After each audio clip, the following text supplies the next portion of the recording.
Welcome back. The crime statistics for the third quarter, that's the period October to December last year, just being announced by the police minister earlier this afternoon.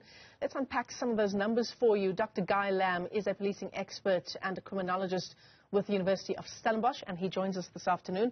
It's great to talk to you.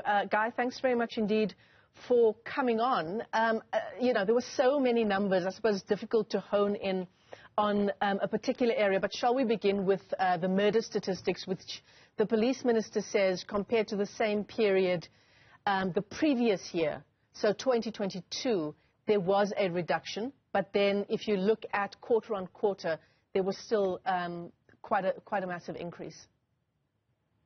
Absolutely. I mean, we do get sort of flawed by the amount of numbers and detail that are in these reports, and one has to try and make sense of it with so many different crime categories. But murder really is the number to watch because it's the most reliable category of crime data, because it's the type of crime that most people would report, and it's usually a fairly good indicator of other types of violent crime. So if we look at the quarter that we're discussing here, October to December, there was a slight increase in murder. So we looked at about 2% increase in murder. That was in terms of the murder rate, for example. But this is at an elevated level. We kind of need to reflect at what's been happening over the past few years, and I think that's obviously a key concern to South Africans. They're worried about crime. So if we look at murder over, comparing the October-December period for the sort of past 5 years, we've seen about a 25% increase. Wow. So it's sort of ebbed and flowed, but I mean, if we do compare it back to 2019, which is the sort of base year that police do say we should use, because 2020, 2021 was COVID years, and we tended to see reductions there. But if you use 2019, there has been a 25% increase since then. Attempted murder is higher, it's over 30. So that's obviously the worry. We've seen a major jump within attempted murder, certainly in this quarter, about sort of 13% in terms of raw numbers. So that's obviously something. This violence is still a key component of our society, still driven by a lot of, sort of violent interactions between people that escalate, and as a result, people get injured or killed.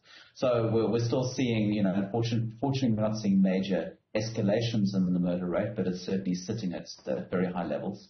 Of worry, obviously, is in the Western Cape. We did see a big jump there. We saw, sort of around over more than 8% increase in murder within the Western Cape, which a lot of that seems to relate to these sort of multiple shootings that have been taking place. Also seen a bit of an increase in Gauteng as well. Yeah. And the thing about looking at the number and looking at the percentage increase in the murder rates, 2.1%, as you say, it might not be a very shocking increase, but the point is the number is already so high. So actually, it is quite a shocking increase. It is. I mean, the fact is, it's still the murder rate is still increasing.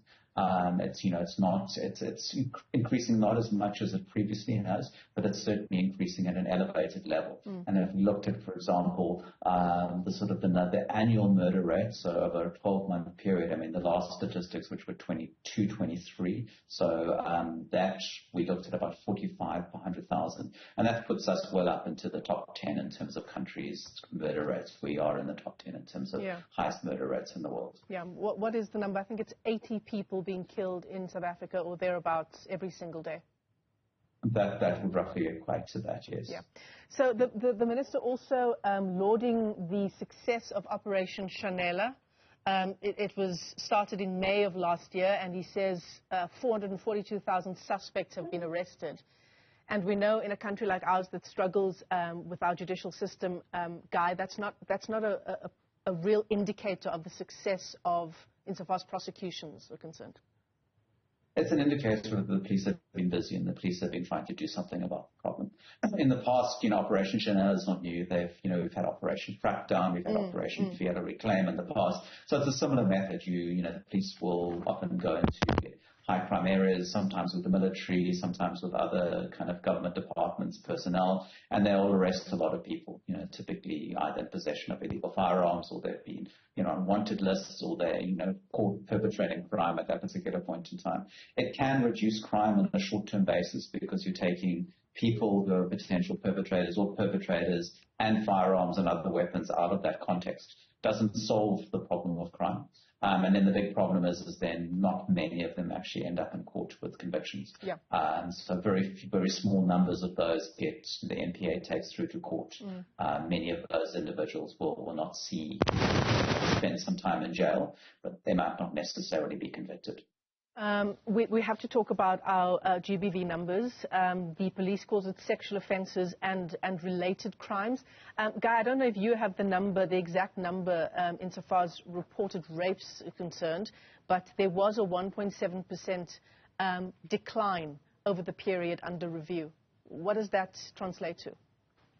The problem is these numbers, when it comes particularly to sexual offences, when it comes to men's violence against women, particularly sexual violence, it's underreported, and it's very difficult to say to what degree it's underreported, but it's significantly underreported.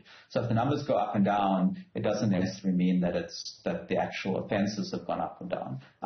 Sometimes if the numbers go up, it means that the victims or survivors are more comfortable reporting into the police, and hence the numbers go up. But we do know is that the level of that kind of violence is extremely high and hasn't changed. But what is deeply concerning, if we look at the quarterly crime reports, is that the police do provide data on female victims of murder. We've seen those numbers increase. I mean, typically women constitute anywhere between sort of 10 or 15% of murder victims. It's mainly younger men. But we've seen increases and dramatic increases. So that's something we really need to be worried about. In terms of sexual violence, unfortunately, the statistics really just tell us we have a serious problem. It doesn't tell us if it's getting better or worse. Yeah, absolutely. Just your parting shot, anything else that stood out for you? There are so many other numbers around kidnappings, illicit mining, construction mafia as well. There were some interesting numbers in the construction mafia part of the police's report, Guy.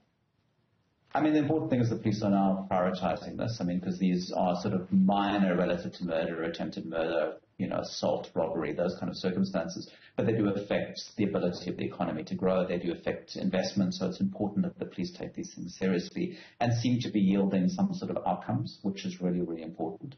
The one thing that also seems to be interesting from the report is kidnapping. Kidnapping is different forms of kidnapping. So kidnapping has increased, but kidnapping for ransom has come down.